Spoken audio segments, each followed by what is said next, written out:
Hunnypot started as a party. It's a straight up party. You know, it was me and a few friends. We had our day gigs, and you know, we were like, well, back in the day, you know, film and TV didn't get a whole lot of love. You know, from we were the bastard child. We were fighting. We were fighting with, you know, A&R, and we were fighting with radio to get tickets and access to the acts and all that sort of stuff.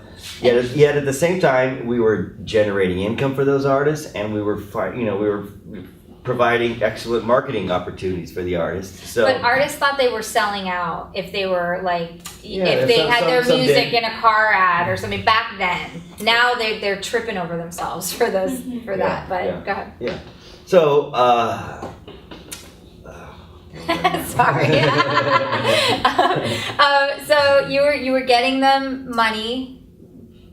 It was a party. Oh, the party, exactly. It was a party. Sorry. It was a big party. We party. were like, okay, we're just gonna throw our own mixers. You know, we pick a club, we'll send out an email to our people. No guest list and no cover charge, and you can smoke weed openly at the venue. Okay, we don't say that here. Those were the rules for Hunnypot, because we were very sort of punk rock about it all. We were like, you know, we're gonna do it our way, and we could have done without that part of it. California. It's California, exactly. But this is 15 years ago, but we found venues that were you know, love to have us, and you know, we would throw these mixers. Right, you just went out with your personalities to these venues, and you're like, listen, I want to throw a party here, and I don't want to cover a charge. And they were like, okay. Yeah, we would start with just bars. We'd just pick a bar, Cat and Fiddle. We're all going to the Cat and Fiddle, and all of a sudden 50 people would show up, and then we, you know, later we'd be like, all right, let's do it at this bar. And his parties now are hundreds of people. It's a big difference now. We're doing a long time, you know. Yeah. Through the heyday, we were doing like, you know, monthly events, and at the Highlands, Hollywood and the Highland Complex is gone now, but we would get, you know, 300 to 500 people would come out, and it's giant balcony areas, so it's all open smoking sections, and they were awesome parties, you know, very conversational, and a really good time, you know. I was at a few of them. I wasn't outside though.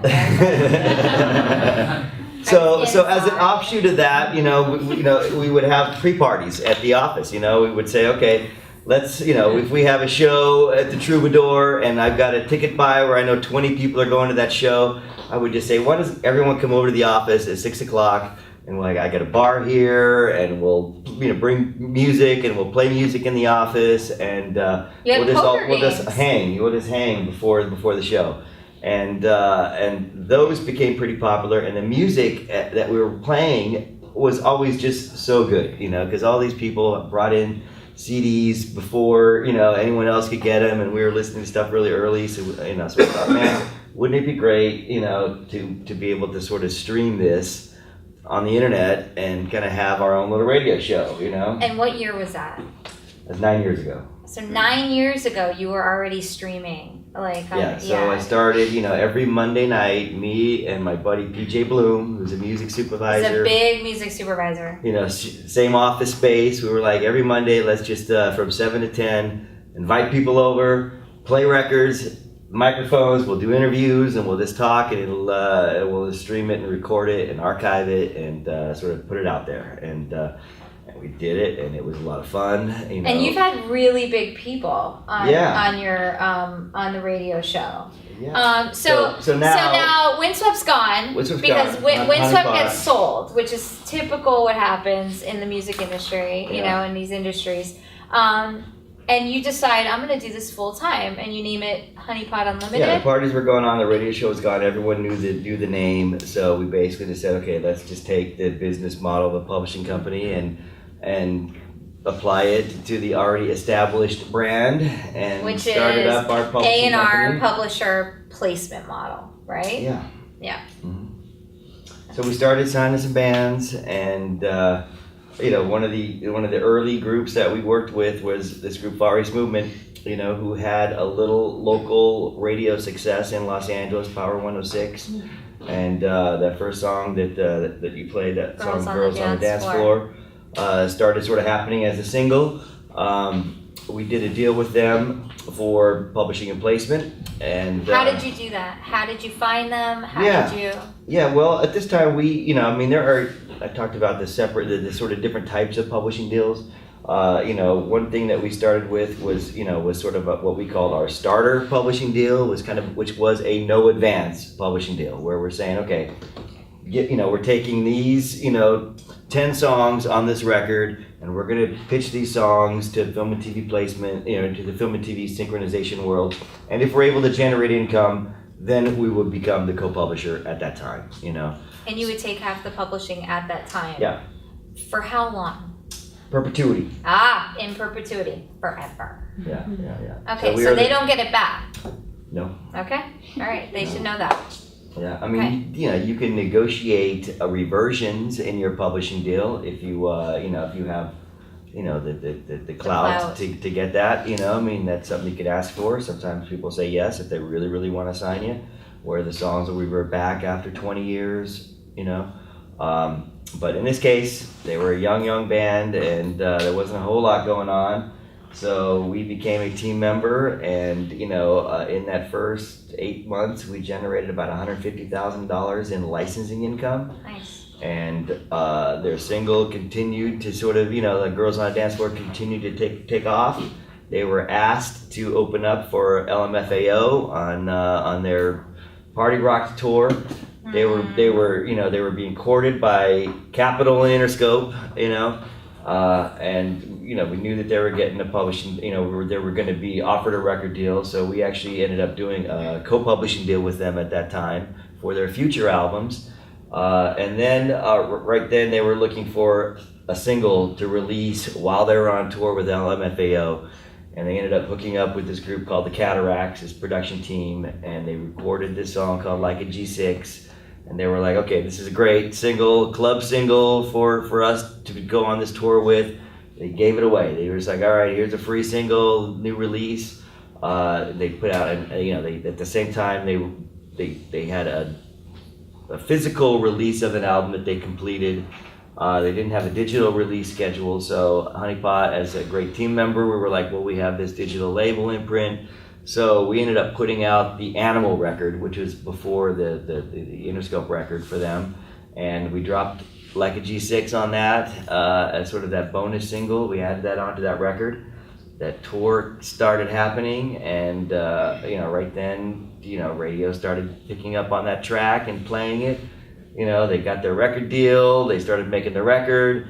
That song just kept going. We got it in CSI. We got it in a bunch of different, You Want to Be a My Award. Yeah, it ended up being a #1 song for 3 weeks, and it took a long time to get there, and it stayed there for a long time. So it kind of, for 2009, 2010, it was really a solid track, Couple questions. When you decided to do this full time, did you need to go get backing? Or did mainly your deals in the beginning, were these deals with no advances? Yeah. Well, since I am an independent, I'm not funded by anyone. We're looking for funding right now. That's a process that we're in right now. And the great thing about it is that we have history of income, history of actually pulling things off. So, we're able to sort of say, look, this is what we're earning every year, the last 6 years. And, if we're able to have funding to be able to go out and, give small advances to artists, we would be able to, bring in more artists or potentially a little higher level. Because right now we're doing sort of no advance deals, like I said earlier, where, we're becoming a team member. And working with the group, generating income, sort of allows us to become the co-owner and partner in it. So they're young bands, and because of that, sometimes it takes 2-3 years, to where you start to where you can actually feel like you got a check that's worth something. What's Hunnypot Live? Is that the parties? Yeah, that's the parties. It's the party. I like the name. It's cooler than it. Now and again, Hunnypot. It's like LA Live. Hunnypot. Since I told you they're free, events. Now and again, we'll do. There'll be a couple bands, and we'll help put together a show and actually sell tickets to it and become like a true straight promoter. And $10 to get in. The bands, split between the bands, all that sort of stuff. So. That's what the live element is. And you've also started branching these out. I've noticed now Hunnypot shows up at South by Southwest. and does a big party there, and does, you know, and is it the same deal? Yeah, you roll into town, you talk to a venue, get it for free, and then just promote it while you're in town, right? Yeah, it's, you know, I mean, I've been going to South by for 23 years straight. We share South by. We always have one night that we, you know, we go and I'll let my hair down a little bit, and we had a good time. Yeah, it's fun. It's fun. I pulled down on stage during this big. That was like this big DJ was spinning this little back party, and it was massive. I knew the DJ and a lot of people, and the guy, you know, his manager was like saw us in the front and was like here, and pulled us up on the stage. No, I was just being pulled. I didn't know where I was being pulled. He's like, come on. And next thing I know, like I'm like, oh, this is a great DJ, and he turns me around. And like we're in front of the DJ because we were dancing. We were dancing to the DJ. She was on stage. I didn't realize I was on stage. That was the problem. I didn't realize I was so we're dancing to the DJ, and then he turns me around, and there's thousands of people with their camera phone, and I was just like. Like, what? Like, I was so confused, but it was awesome. We were kind of like his dancers. Yeah. You know, it was fun. That's what happens when I hang out with John Anderson. Like, you know, I miss you when you're not there. Yeah, so we, you know, I would always just, I mean, I threw the very first day party at South by Southwest where, you know, when I first started going, you know, everyone would stay at the same hotel. There was nothing going on during the day. We would set up volleyball nets and play volleyball in the backyard of the Four Seasons Hotel. A&R versus publishers. And then, you know, I had a band from Tulsa that didn't get booked for South by, and I'm like, well, fuck, man. There was these warehouses like 2 blocks from the hotel. So I ended up like renting a warehouse and, you know, getting a keg and setting up a stage and said, you know, at 4 o'clock, Epperle's playing, and it's 2 blocks from the hotel, and just kind of moved everyone, we're going over, it's free beer, we're gonna go, and just kind of pulled everyone over to the place, and, you know, we did that daytime show. And I will tell you, I might have shared this with you, I don't know, but when I first started at BMI and I was told that I had to go to South by Southwest to represent BMI, and it was just going to be me and my vice president. Now my vice president, Doreen, right? She is not into the nightlife. She's older. She's not, you know, she's the queen bee of you know, film and TV, you know, especially for performing rights. But she's just not into that. You know, she goes and is there in the day, and we're there at the film festival and everything. So I'm the new kid. I'm like, okay, I have to go with the company, and I'm gonna have to go out at night. But she ain't gonna want to go. It's my first South by Southwest. I don't really know that many people. And someone at the office said to me, all you have to do is find John Anderson. That's exactly what someone said to me. They said, if you want to know every party and everything that's going on and just be where the people are, just call John Anderson. And I was like, who's John Anderson? Yeah, totally. And now we hang every year. But like, you know, but that is exactly the advice that someone gave to me. Yeah. They were like, just follow John Anderson and you'll be fine. And I always have the after parties too. You know? Yeah, he always has. Everything would be done, and the hotel room would probably be going on. We started burning CDs of our sort of favorite songs, and I had a postcard. You can get a straight postcard. We had really cool art on both sides, and this little rubber thing called a nub that would, you know, stick to the postcard itself. And then you take the CD and you twist it on the card, and you'd be able to have like a piece of paper with the CD stuck to it. And those, we would print those up, Hunnypot, and at that time, no one really knew what Hunnypot was. So we would just have like cool artists that were typically windswept artists, you know. They have branded with art. Hunnypot that no one knows. Yeah. And we just sent out like, you know, hundreds of copies to everyone on our list as just a mystery of just like, you know, hey, and they'd get it and they're like in the packaging that they'd never seen before, and it was fun and, you know, irreverent, and the music was really good. Yeah, you would take actual, like, you would do like your own version, like the Hunnypot version of famous artwork from albums. Yeah, we steal artwork. You totally said, and I was gonna say, how did you get away with that? You just kind of did. Just did it. But you're sending it to music people, you know. Yeah. But they probably thought it was so clever that they were like, it was a soft pitch, you know. It wasn't like we were just saying, hey, check this out. It was just you would get it.